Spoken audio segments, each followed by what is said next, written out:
Apple quietly ruined your car interior, but the man who designed the iPhone is finally fixing it. You're watching Next Byte, quick tech news minus the noise.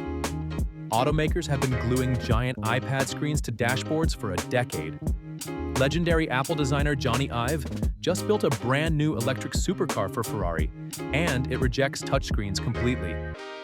Instead of cheap digital menus, the $600,000 Ferrari Luce uses high-end mechanical buttons and advanced tactile glass.